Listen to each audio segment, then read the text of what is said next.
Hello everyone. कैसे हैं आप सब लोग। मैं अच्छी हूँ। और मैं समझती हूँ कि आप सभी लोग अच्छे होंगे, अच्छे से पढ़ाई करते होंगे। तो आज हम क्लास करने जा रहे हैं जियोग्राफी की, जिसमें हमारा टॉपिक चल रहा था जियोलॉजी। तो इस लास्ट क्लास में हमने क्या पढ़ा था? हमने पढ़ा था लास्ट क्लास में प्लेट टेक्टोनिक के बारे में। कैसे कैसे महाद्वीपीय विस्थापन की थ्योरी वैगनर ने दी थी।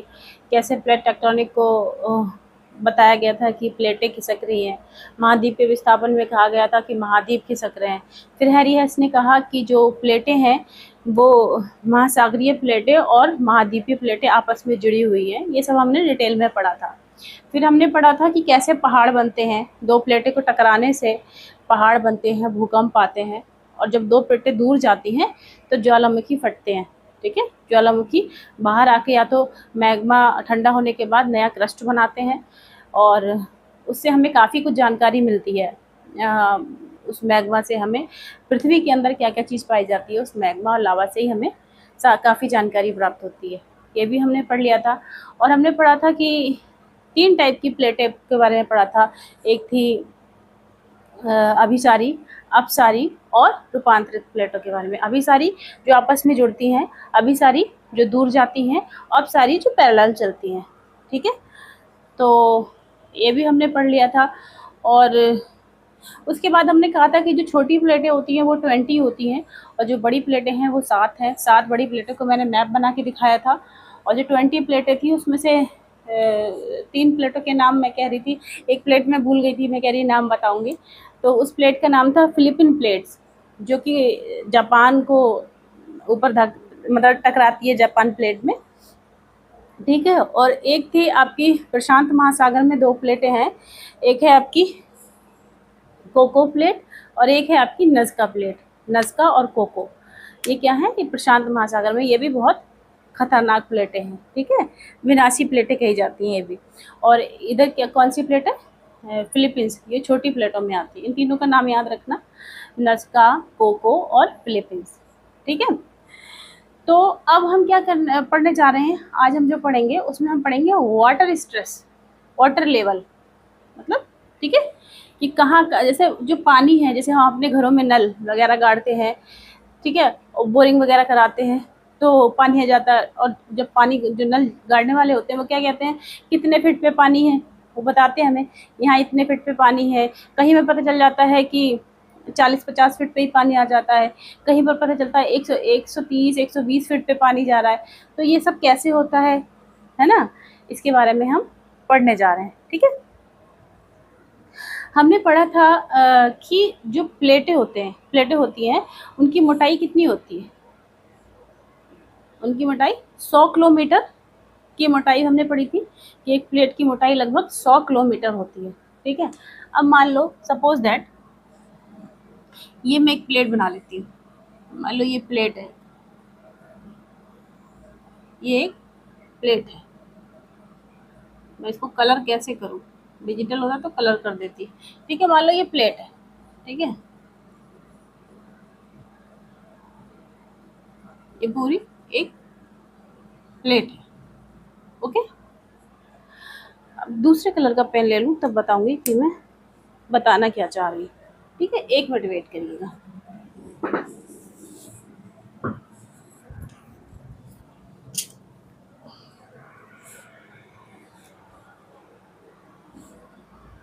हाँ, तो हम क्या कह रहे थे, ये हमारी प्लेट है। ठीक है, अब ये इस प्लेट में क्या है, कहीं इतने लेवल पे, कहीं इतने लेवल पे, कहीं यहाँ पर, कहीं यहाँ पर, ऐसे ऐसे ऐसे ऐसे सोते टाइप के हैं।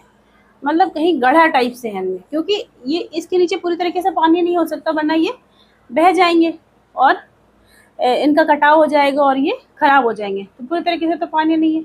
कुदरत का करिश्मा है, कुदरत ने कितनी खूबसूरती से बनाया। आप तुम सोचो कि इसके नीचे ऐसे गड़े गड़े टाइप से ये पानी होता है।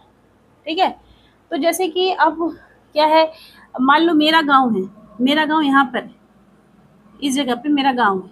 ठीक है, यहाँ पर मेरा गांव। अब हम यहाँ पर अपना नल लगवाना चाह रहे हैं। ठीक है, नल लगवाना चाह रहे हैं तो हम मिस्त्री से कहेंगे हमारा नल का बोरिंग कर दो। जब वो बोरिंग करेगा तो यहाँ चेक करके बताएगा कि कितने फीट पे पानी है। मान लो मेरे यहाँ पर 60 फीट पे पानी आ जाता है, ठीक है, 60 फीट पे ये गड़ा मिल गया तो 60 फीट पे पानी आ गया यहाँ पर, ठीक है। लेकिन कहीं कहीं क्या है, यहाँ पर मान लो कोई गांव है या शहर है तो यहाँ पर ये 60 फीट के 130 फीट पे पानी आ रहा है, ठीक है। और फिर क्या है कि अगर ये 130 फीट से नीचे जा रहा है तो पानी ही नहीं है। मान लो मैं एक 60 फीट से नीचे और गहरा करके, हम सोच रहे हैं और गहरा कर लो अच्छा पानी आएगा, होता है गांव में कि इतने फीट पे कर लो। हमें गांव में क्या है, जिसके जिसके पास नॉलेज नहीं है वो बेचारा क्या कहता है कि थोड़ा और गहरा करके देखो यहाँ पर पानी आएगा, ज़्यादा गहरा करेंगे तो वहाँ से पानी ज़्यादा अच्छा आएगा, जबकि पता नहीं कि वाटर लेवल कितना है, कहाँ पर आपका वाटर, ठीक है। तो अब मान लो यहाँ पर 60 फीट पे पानी आ गया, लेकिन हम चाह रहे हैं 130 फीट करें तो यहाँ पर पानी ही नहीं है।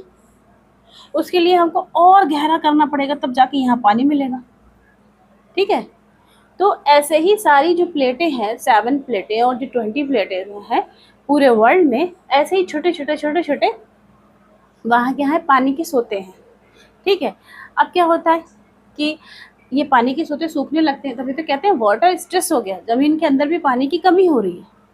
क्यों? बारिश नहीं होती है आजकल, पानी को स्टोर नहीं करता कोई। क्या होता है कि ये रिस रिस के पानी और नीचे जाता है, इनका पानी नीचे जाता है, इनमें पानी कम होता है, ज़मीन में पानी कम होता है, वाटर स्ट्रेस बढ़ जाता है। लेकिन जो पहले के लोग थे वो क्या करते थे, पहले के लोग जैसे यहाँ पर मान लो एक गांव में कुएं ज़रूर होते थे। आपने देखा होगा कि हर गांव में कुआं आपको मिलेगा, एक नहीं, दो दो नहीं, तीन तीन, चार चार कुएं होते थे। मेरे गांव में भी कुआं था, लेकिन हमने कभी पानी नहीं पिया था, वो अब उसमें कूड़ा वूड़ा डाल के उसको पाट दिया एकदम। तो ऐसे कुएं यहाँ बने होते थे, तालाब बने होते थे। उसमें क्या होता था कि जैसे इनका पानी नीचे रिस के जा रहा है, ठीक है, तो जो तालाब है, कुएं है, उनमें जो जो जो पानी स्टोर है वो रिस रिस के क्या होता था, जो यहाँ से रिस रिस के यहाँ पर गया, यहाँ पर गया, ऐसे रिस रिस के यहाँ पर गया, ऐसे पानी जाता था। जैसे मान लो यहाँ कुआं है तो यहाँ पानी गया, इस तरीके से रिस रिस के ये रिचार्ज होते रहते थे, जैसे मतलब इनमें पानी स्टोर होता रहता था, ठीक है। तो हाँ, कोशिश हमें करनी चाहिए अभी भी कि तालाबों को अच्छा करें और उसमें पानी स्टोर करें। कुएं जो हमारे पुराने पड़े हैं उनको खोलें, भले उनसे हम पानी ना पिए पर पानी स्टोर करने की कोशिश तो ज़रूर करें, क्योंकि हमें पता है कि पानी क्या होता है, छन छन के मिट्टी में गहराई तक जाता रहता है, ठीक है। तो गहराई तक पानी, अब इनका भी पानी नीचे जाता होगा ना, तो अब जब यहाँ हम कुएं या बारिश का पानी फिर से ऊपर जब आता है तो उसको स्टोर कर लेंगे, फिर वो छन छन के नीचे जाएगा, तो हमारा क्या होगा, वाटर स्ट्रेस जो है वो हमारा कम नहीं होगा, मतलब वाटर स्ट्रेस ज़्यादा नहीं बढ़ेगा, ठीक है। वाटर हमारा कम नहीं होगा, वाटर लेवल भी कम नहीं होगा, आराम से पानी मिलेगा। पर आजकल तो कोई नल चलाना ही नहीं चाहता है, गाँव में नल खत्म हो गए। जब हम छोटे थे तो सरकारी नल से पानी भरते थे, सरकारी नल इतने ढेर सारे लगे थे, और हमारे घर में आज भी नल है, लेकिन नल में मोटर लगवा ली है, अब नल चलाने की ज़रूरत नहीं है, मोटर से पानी आ रहा है। इस तरीके से अब तो बहुत फैसिलिटीज़ हो गई हैं, बहुत आरामदायक लाइफ हो गई है। शहरों में तो नल ही नहीं होते हैं घरों में, वो तो या पाइपलाइन का पानी पीते हैं, उसको फ़िल्टर करके पीते हैं, या फिर समरसेबल करा लेते हैं, उसको फ़िल्टर करके पीते हैं, इस तरीके से। लेकिन कोशिश हमें करनी चाहिए कि हम अपने वाटर लेवल को सही रखने के लिए कुएँ, तालाब, इन सबको बहुत साफ़ सुथरा रखना चाहिए और उनमें पानी स्टोर करना चाहिए, ठीक है। समझ में आ गया वाटर लेवल किस तरीके से देखते हैं वाटर लेवल, और किस तरीके से ज़मीन के, मान लो यहाँ ये सारी ये यहाँ सारी ये सारी मतलब प्लेटें हैं। धरती का कितने परसेंट पे क्रस्ट है, 1% पे। तो ये सारी प्लेटें हैं, इन पे यही वाटर स्रोत हैं, छोटे छोटे छोटे छोटे। तो मान लो ये सूख जाएंगे तो हमें कहाँ से पानी मिलेगा, पीने का पानी वैसे भी 1% ही है ना।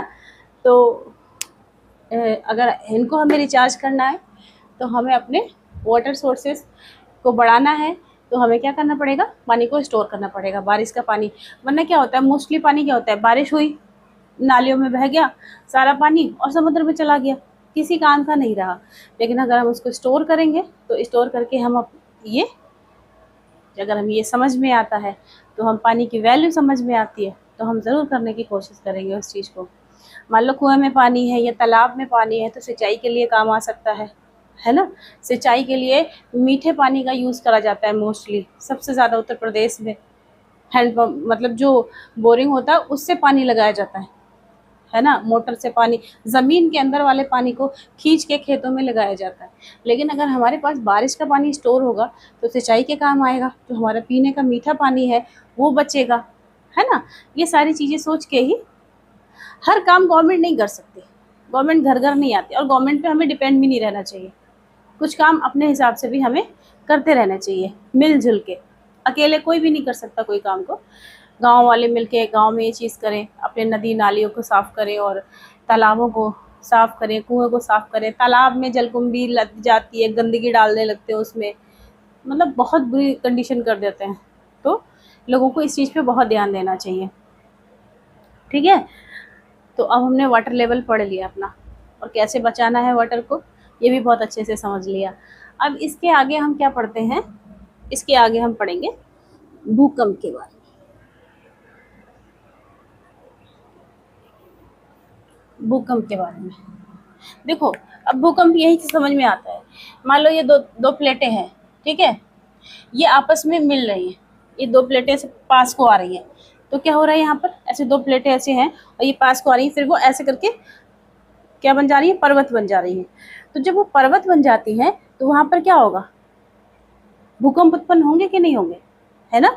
जैसे अपने हिमालय क्षेत्र में या फिर जो अपना ये नेपाल एरिया है, इस सब में क्या है, ये मोल्ड पर्वत है ना, नवीन वलित पर्वत, इनमें क्या है, ये भूकंपीय क्षेत्र है बहुत ज़्यादा, क्योंकि दो प्लेटें आपस में टकराई हैं। तो इससे क्या हुआ है, ये भूकंपीय क्षेत्र है। दो प्लेटें आपस में ऐसे किनारे उनके रगड़ रहे हैं, तब भी भूकंपीय क्षेत्र होता है, भूकंप वहाँ पर आते हैं। तो कैसे आते हैं भूकंप, वो समझ लेते हैं।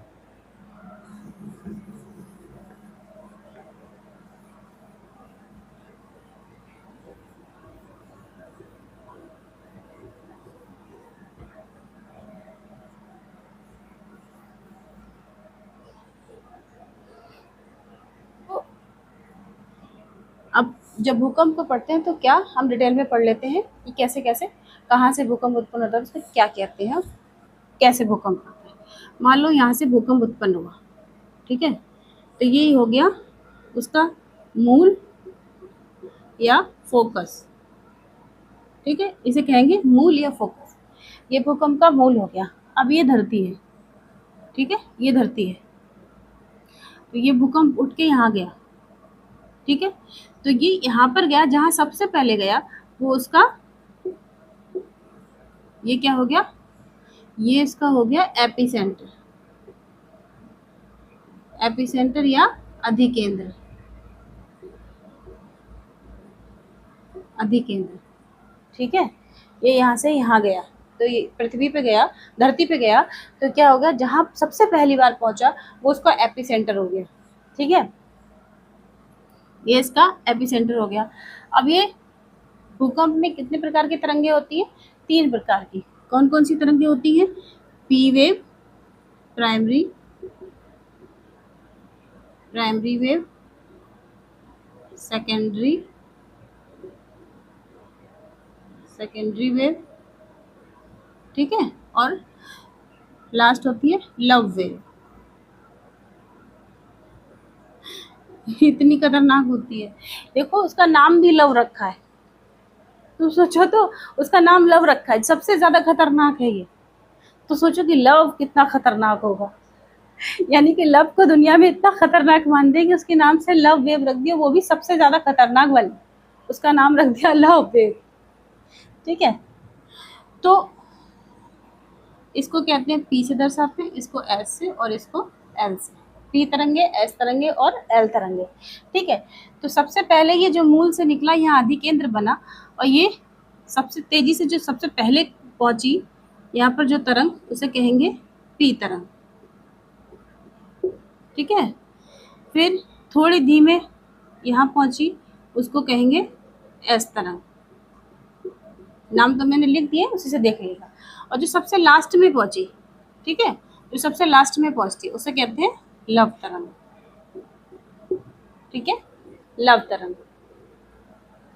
इसकी गति बहुत तेज होती है, इसकी गति बहुत तेज होती है, 6000 किलोमीटर पर सेकेंड, ठीक है, इसकी गति।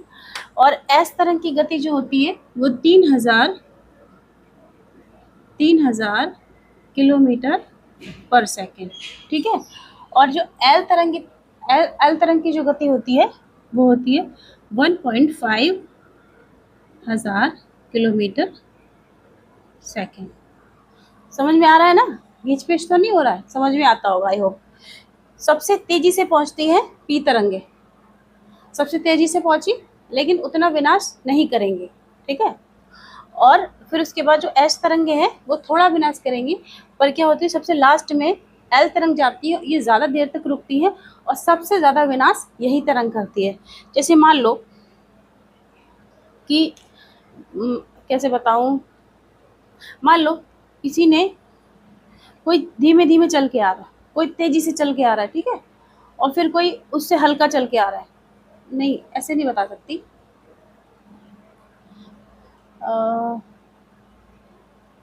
हाँ, जैसे कि कोई तेज हवा का झोंका आया, एग्जाम्पल से बता रही हूँ, कोई तेज हवा का झोंका आया और एक बार में हमारी छत वत उड़ा के ले गया, मतलब छत पे जो चीज़ कुछ चीज़ें पड़ी थी वो चीज़ें उड़ा के ले गया एकदम तेजी से।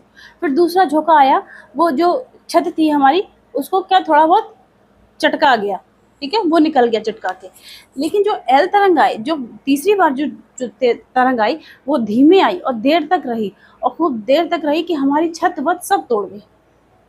तेज की आंधी थी, जो दो आंधी जो पहले आई थी उनसे कम थी, लेकिन देर तक थी और पूरा मतलब विनाश कर गई। तो ये विनाशी तरंग होती है, जो एल तरंग होती है, देर धीमी होती है, देर तक रहती है, पर विनाश बहुत ज़्यादा करती है। तो सबसे ज़्यादा खतरनाक कौन सी तरंग है? लव तरंग, सबसे विनाशी, ठीक है, लव तरंग जो है। अब जो प्राइमरी तरंगे हैं, जो पी तरंगे हैं, पी तरंगे हैं, ये ठोस, द्रव और गैस तीनों में जा सकती है। ठोस, द्रव, गैस तीनों में जा सकती है ये तरंगे, ठीक है। और एस तरंगे जो हैं वो द्रव में नहीं जाएंगी, ठोस में और गैस में जाएंगी।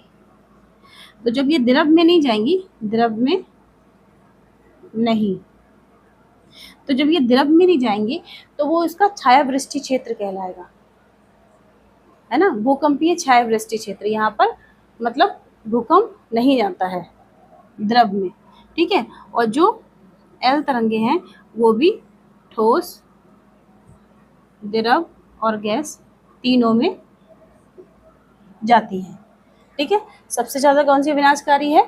एल तरंगे, ठीक है, समझ आया। और ये कि भूकंप जो भूकंप जो है वो प्रत्यक्ष ऊर्जा है, ठीक है, भूकंप जो है वो प्रत्यक्ष ऊर्जा है, प्रत्यक्ष ऊर्जा है भूकंप, ठीक है। अब ये हो गया आपका,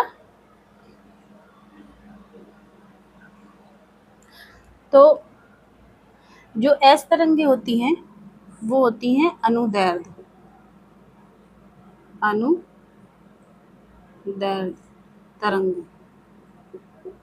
इसका मतलब क्या हुआ? अनुदैर्ध्य का मतलब जैसे बहुत विंग्स बना के ऐसे चलती है, ऐसे ऐसे करके, है ना, बहुत ज़्यादा फैलती नहीं है, ऐसे ऐसे ऐसे ऐसे चलती है, ठीक है, सिकुड़ सिकुड़ के चलती है, सिकुड़ सिकुड़ के पास आके, सिकुड़ के पास आके, सिकुड़ के, बहुत सिकुड़ सिकुड़ के चलती हैं ऐसे ऐसे ऐसे विंग्स बना बना के, तो उनको कहते हैं अनुप्रस्थ, अनुदैर्ध्य, ठीक है। और जो एस तरंगे हैं वो हैं अनुप्रस्थ। ये क्या होती हैं?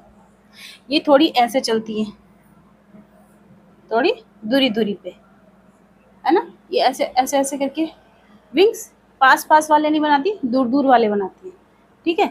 तो इसको कहते हैं अनुप्रस्थ। और एल तरंगे भी क्या है? अनुदैर्ध्य, ये भी अनुदैर्ध्य,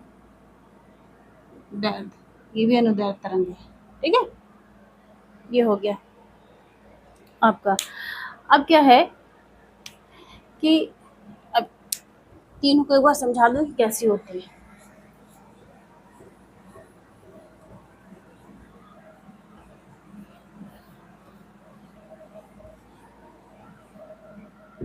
देखो पी, एस और एल।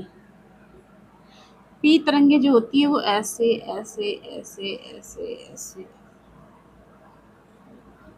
बहुत छोटी छोटी होती है, छोटी छोटी तरंगे, है ना, छोटी होती है, छोटी छोटी होती है। और जो सेकेंडरी तरंग होती है वो क्या होती है, ऐसे ऐसे ऐसे ऐसे। ठीक है, फ्रीक्वेंसी क्या होती है, जिसकी जो ज़्यादा छोटी छोटी है इनकी फ्रीक्वेंसी सबसे ज़्यादा होती है। ठीक है, इसकी फ्रीक्वेंसी थोड़ी कम होती है, और ये जो होती है ये ऐसे ऐसे होती है, इनकी फ्रीक्वेंसी सबसे कम होती है। ठीक है, फ्रीक्वेंसी के हिसाब से काम करती है। पी तरंगों की फ्रीक्वेंसी सबसे ज़्यादा, इनकी थोड़ी कम, और एल तरंगों की सबसे कम।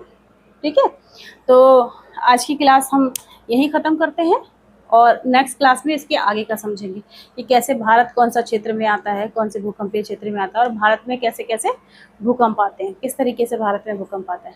ठीक है, तो इस क्लास को यहीं वाइंड अप करते हैं। Thank you so much.